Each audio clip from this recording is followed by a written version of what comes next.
हाँ, good morning दोस्तों। तो आज 11th क्लास का मैं सेकंड टॉपिक फर्स्ट चैप्टर का डिस्कस करने जा रहा हूँ आपके सामने, एटॉमिक मास। जैसा कि आप जानते हैं कि एटॉमिक मासेस आपने 9th क्लास में भी पढ़ा था, और वहाँ आपने एटॉमिक मास को डिफाइन किया था number of neutron plus number of proton present in an atom, mass number से जिसको डिफाइन किया था आपने, ए से जिसको डिनोट करते थे, परमाणु द्रव्यमान। एक्चुअली ये मास है क्या और इसको कैसे कैलकुलेट किया होगा और हमें कैसे पता लगा होगा किसी पर्टिकुलर एटम का मास कितना है। आप सभी जानते हैं कि एटम बहुत छोटा है और उसको आइसोलेट करना बड़ा मुश्किल है। तो उसका मास कैसे कैलकुलेट कर लिया सब लोगों ने, मैं आपको बताता हूं कि कैसे मास की स्टडी। मास कैलकुलेट करने के लिए हमने जो एक बड़ा सिंपल वे यूज किया वो आप लगभग सब लोग घर में भी यूज करते हैं। आप घर में कोई भी चीज लेके आते हैं, सब्जी लेके आते हैं, कुछ फ्रूट्स खरीदते हैं या कुछ और खरीदते हैं, मासिस के हिसाब से खरीदते हैं, किलो में खरीदते हैं, आधा किलो, 1 किलो, 1.5 किलो, 2 किलो, ग्राम में खरीदते हैं। तो आप उसको कैसे वे करते हैं? आजकल तो आप इलेक्ट्रॉनिक बैलेंस की सहायता लेते हैं, लेकिन थोड़ा सा पहले जाएंगे, तराजू, तगड़ी जिसको आप कहते हैं, तगड़ी जिसको आप कहते हैं, तुला, तो वो उसकी हेल्प से कैलकुलेट किया जाता था। तो बिल्कुल वही कंसेप्ट आपको यहाँ पे काम आएगा। वो तो तराजू है, वो आपको मास कैसे बताती है? आप वहाँ किसी पर्टिकुलर मास के रिलेशन में मास को कैलकुलेट करते हैं, उसके रिस्पेक्ट में मास को कैलकुलेट करते हैं। जैसे कि आपने आम खरीदने मार्केट में गए और आपने लगभग 50 पीस आम खरीदने हैं, तो आपने 50 पीस आम का कितना मास होगा आप कैसे कैलकुलेट करते हैं? तो बड़ा सिंपल वे था। मैं एक छोटे से डायग्राम से आपको समझाने की कोशिश करूंगा बच्चों। ऐसा कुछ ही मैंने एक सिंबलाइज तराजू बनाया है आपके सामने। एक सिंबलाइज तराजू है, सिंबल है तराजू का। तो क्या करता है, आपने आम के 50 पीस यहाँ रख लिए, 1 2 3 4 5 6 7 8 9 10 11 12 13 14 एंड 15। 50 पीस आम के यहाँ रखे और आपको इसका मास कैलकुलेट करना है। तो जो वेट कैलकुलेट करने वाला जो है, जो आम बेचने वाला है, उसके पास तराजू में तोलने के लिए कुछ लोहे के गोल गोल अपैरेटस से होते हैं, जिसको आप बट्टे बोलते हैं, आप देसी भाषा में आप जिसको बोलते हैं बाट कैलकुलेट करने के लिए, मास कैलकुलेट करने के लिए जिसका आप यूज करते हैं। तो वो बट्टा क्या होता है, उसके पास मान लो ऐसे ऐसे करके बट्टे हैं, लाइक दैट, ऐसे एक पे लिखा हुआ है 20 किलो, यानी कि इसका मास 20 किलो मान रखा है उसने, सपोज करके किसने उसने मान रखा है, किसी स्टैंडर्ड सिस्टम ने मान रखा है। आपने फिजिक्स के पहले टॉपिक में पढ़ लिया होगा एसआई यूनिट के बारे में। तो कोई भी चीज को कैलकुलेट करने के लिए, किसी भी फिजिकल क्वांटिटी को कैलकुलेट करने के लिए हम उस क्वांटिटी में से कुछ अमाउंट को स्टैंडर्डाइज करके छोड़ देते हैं, जो इंटरनेशनली एक्सेप्ट किया जाता है, जिसको इंटरनेशनल सिस्टम ऑफ यूनिट बोलते हैं। ठीक है, तो जैसे मास के international system of unit kilogram है, तो एक पर्टिकुलर अमाउंट को 1 किलोग्राम बता के छोड़ दिया गया है कि ये 1 किलोग्राम के इक्वल है। उसी के रिस्पेक्ट में सारे मासेस कैलकुलेट करते हैं, तो उसी को बना के दिया गया है कि ये 20 किलो का मास है और एक 10 किलो का मास है, तो उसके पास एक 5 किलो का मास होगा। एक में काफी सारे होंगे, 2 किलो का भी होता है, 1 kg का भी होता है, और छोटे छोटे ग्राम्स में भी होते हैं। अब आपको 50 किलो मास लेना है, तो उसको पता है कि 50 क्या होगा। जैसे आपने 20 के दो मासिस 20 के रखे और एक मासिस 10 का रखे, यानी कि उसको पता है कि तराजू के इस हिस्से में कितना मास हुआ, 50 किलो मास हुआ। तो अगर यहाँ वो आम डालता जाएगा, मैंगो जो आपने खरीदना है वो डालता जाएगा, जब इन दोनों में बैलेंस हो जाएगा, बिल्कुल एग्जैक्टली वो एक लाइन में आ जाएंगे, इट मींस कि इधर जितना मास है उतना ही मास इधर हुआ, यानी कि इधर इन मास का मास क्या हुआ, 50 किलोग्राम। तो इन आम के मासेस को कैलकुलेट करने के लिए हमने एक स्टैंडर्ड का यूज किया, जिस स्टैंडर्ड को हमने कहा है यूनिट। इस मास को कैलकुलेट करने के लिए यूनिट, ये जो स्टैंडर्ड, ये स्टैंडर्ड जो 20 है, ये 2 है, 10 है, 1 है, 2, इसके आगे मैंने लिखा है किलोग्राम। ये 20 किलोग्राम है, ये 10 किलोग्राम है, ये 5 किलोग्राम है, ये 1 किलोग्राम है, ये 2 किलोग्राम है। किलोग्राम को, जैसे कि मैं इसको ऐसा ना लिखूं और मैं सभी मासिस एक के रखूं मेरे पास यहाँ 1 kg के, 1 kg, 1 kg, 1 kg, 1 kg, 1 kg, 1 kg सभी। तो यहाँ पर मुझे 50 लिखना पड़ेगा, 50 into 1 kg के मासिस लिखने पड़ेंगे, तो ये बैलेंस होंगे। तो मैं कहूं कि आम का मास कितना है, तराजू के इस हिस्से का मास कितना है, मास ऑफ आम, मास ऑफ मैंगो, ये कितना है? तो आप क्या लिखेंगे, mass of mango is equal to 50 into mass of 1 बट्टा, mass of 1 unit. Mass of 1 unit, एक इकाई। आम का मास कितना होगा 50 इंटू यूनिट, और इस यूनिट को आपने क्या कहा गया है, क्या कहा है 1 किलोग्राम। तो आम का मास कितना हो जाएगा 50 किलोग्राम, कितना होगा 50 किलोग्राम। तो बड़ा सिंपल साधारण तरीका आपको मैंने समझाया है कि आपने मास कैसे कैलकुलेट करना है, आपने किसी के रिस्पेक्ट में कैलकुलेट करना है। तो क्या एटम का मास भी किसी के रिस्पेक्ट में कैलकुलेट किया होगा कभी? हाँ बिल्कुल, एटम के मास को भी, एटॉमिक मास को भी, मॉलिक्यूलर मास को भी पहले किसी के रिस्पेक्ट में कैलकुलेट किया जाता था। जैसे कि बिल्कुल शुरू में हाइड्रोजन को स्टैंडर्ड माना गया। हाइड्रोजन के एक एटम के मास को मान लिया गया 1 यूनिट। यूनिट क्या था वो बाद में बात करेंगे। 1 यूनिट। तो आपने तोलना है लेट अस सपोज ऑक्सीजन को, तो आप तराजू के वही वैसी ही तराजू होगी, एक तराजू लिया आपने, तराजू के एक हिस्से में आपने क्या रखा, ऑक्सीजन के एटम को रखा, और इधर आप हाइड्रोजन डालते गए। तो कितने, जब ऑक्सीजन के बराबर इधर आपने लगभग 16 हाइड्रोजन के एटम डले, 16 यूनिट डले, तो ऑक्सीजन का मास हो गया 16 हाइड्रोजन के इक्वल, यानी कि 16 हाइड्रोजन के इक्वल। हाइड्रोजन के मास को 1 यूनिट माना तो इसका मास हुआ 16 यूनिट। बड़ा सिंपल है। अब आप सोचेंगे सर आप थोड़ी देर पहले तो आपने कहा कि ऑक्सीजन हाइड्रोजन इन एटम को अलग नहीं किया जा सकता, यहां आपने कैसे किया? अरे नहीं, लेट अस सपोज मैंने एक पर्टिकुलर अमाउंट डाल दी, मैंने एक गिलास या एक बीकर या एक कंटेनर पर्टिकुलर वॉल्यूम का मैंने एक तरफ ऑक्सीजन का भर के रख दिया, और दूसरी तरफ उतने ही बराबर साइज का, बराबर वॉल्यूम का, बराबर आकार का, बराबर मात्रा में मैंने हाइड्रोजन रखनी शुरू की। तो जितना ऑक्सीजन के बराबर मात्रा में मुझे हाइड्रोजन की 16 टाइम्स अमाउंट रखनी पड़ी, यानी कि जो ऑक्सीजन है वो हाइड्रोजन से 16 टाइम्स हैवियर है। इस तरीके से फिर धीरे धीरे इसमें और स्टडीज होती गई। ऑक्सीजन हाइड्रोजन के बाद कुछ दिन के लिए ऑक्सीजन को भी स्टैंडर्ड माना गया।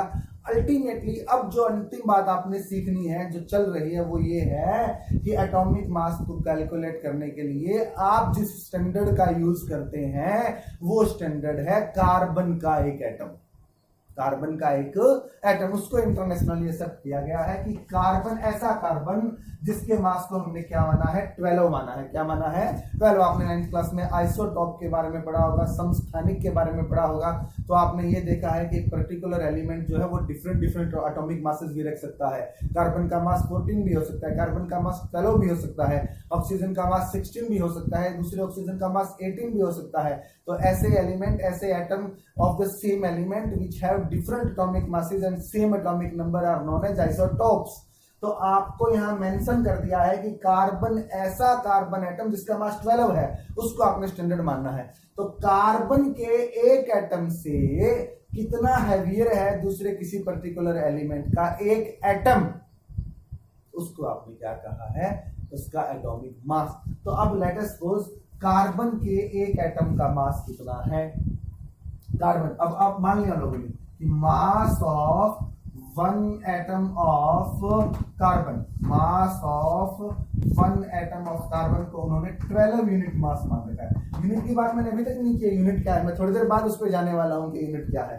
मास ऑफ 1 एटम ऑफ कार्बन को क्या मान लिया उन्होंने 12 यूनिट, यानी कार्बन के एक एटम का मास कितना है 12 यूनिट। यानी कि यहां से आपको फिर एक इक्विवेलेंस समझ में आ रहा है कि 12 unit is equal to mass of 1 atom of carbon 12, mass of 1 atom of carbon 12। आप यहां से देखिए कि मैं यूनिट कैलकुलेट करना चाहता हूं, मुझे क्या चाहिए। जैसे मैंने आपको बताया कि मैंगो का मास कैलकुलेट करने के लिए आपने एक यूनिट का यूज किया।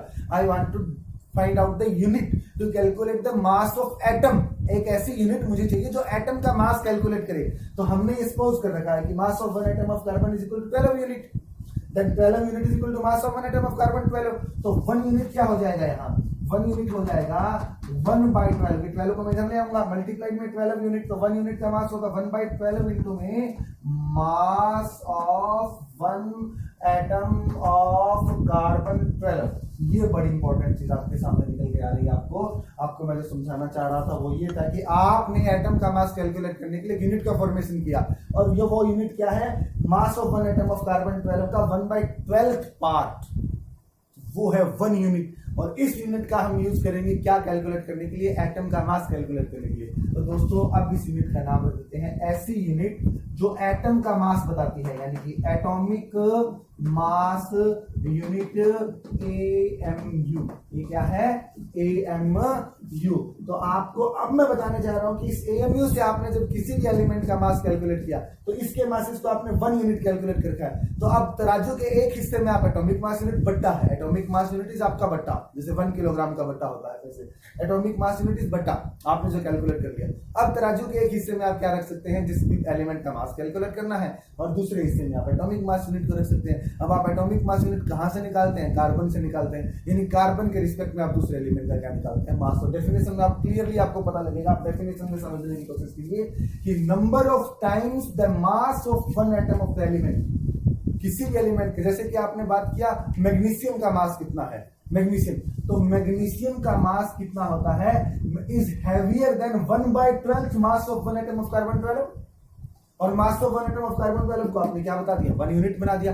तो मैंने कहा मैग्नीशियम का मास 24 गुना होता है। जब आप कैलकुलेट करेंगे, तोलेंगे, तो आपको पता लगेगा कि कार्बन एटम से 1/12 मास का जो हिस्सा है उससे मैग्नीशियम 24 गुना भारी होता है। तो मैग्नीशियम का एटॉमिक मास 24 आ गया। सिमिलरली ऑक्सीजन का मास 16 आ जाएगा, है ना। हाइड्रोजन इससे 12 टाइम्स हल्का होता है, 1/12 का 12 टाइम हल्का होता है, यानी कार्बन का एक एटम हाइड्रोजन से 12 टाइम हैवियर है। तो हाइड्रोजन का मास कितना हो जाएगा, 12 into 1/12 equal to 1 unit. Similarly इसी तरीके से आपने लगभग सभी एलिमेंट्स के मासेस को कार्बन को रेफरेंस मान के कैलकुलेट किया हुआ है, तो उसको आप डिफाइन करते हैं क्या, एटॉमिक मास। और एटॉमिक मास क्या होता है, number of times the mass of one atom of the element is heavier than the 1/12 mass of one atom of carbon 12, and this mass of 1/12 mass of one atom of carbon 12 is known as atomic mass unit. ये बहुत important definition आपसे जो पूछी जाती है exam में, atomic mass unit को define कीजिए।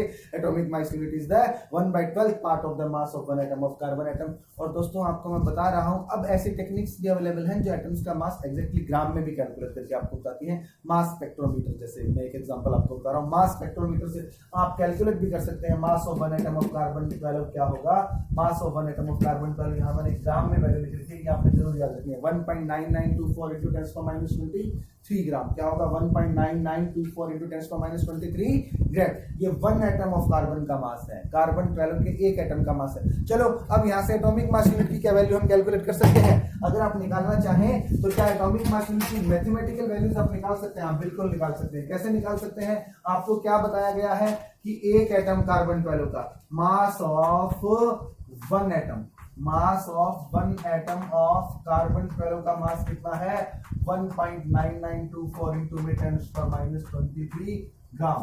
तो क्या आप एक एटॉमिक मास यूनिट के निकाल सकते हैं, हाँ। एक एटम का जो मास होता है, वन एटम का जो मास होता है उसका 12th पार्ट आपको चाहिए, उसका 12th पार्ट आपको चाहिए। तो वो होता है क्या, 1 एटॉमिक मास यूनिट AMU। तो वो क्या होता है, 1/12 into mass of one atom of carbon 12, जिसका वैल्यू कितना है 1.9924 इंटू में 10⁻23। अगर इसको इजीली कैलकुलेट करना चाहता हूं तो मैं इसको लिख देता हूं 19.924 इंटू में 10⁻24/12 ग्राम। जब इसको कैलकुलेट करेंगे, कट करेंगे, 12 1 जा 12 और 7 9 12 छिके 72, 7 12 छिक 72, 1.66 लगभग इंटू में 10⁻24 ग्राम। तो आप आज से ये भी सीख पा रहे हैं कि जो 1 AMU का वैल्यू आया है वो आया है 1.66 इंटू 10⁻24 ग्राम, यानी कि 1 ग्राम का 1.66 इंटू 10⁻24 पार्ट जो क्या है 1 AMU है।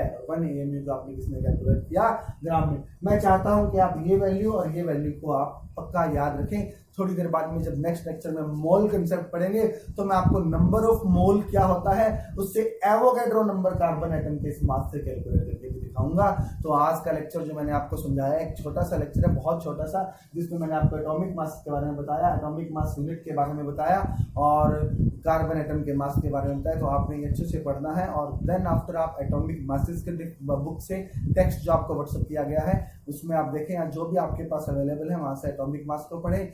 एटम के मास को एलिमेंट के मास को एटॉमिक मास कहा गया है और एलिमेंट के मिलने से जो कंपाउंड बनते हैं उनके मासेस को मॉलिक्यूलर मासेस कहते हैं। ये सब आप 9th क्लास में पढ़ाए हैं, अगर कहीं भी ना मिले तो 9th क्लास की बुक से भी आप एक बार इसको रिवाइज कर सकते हैं।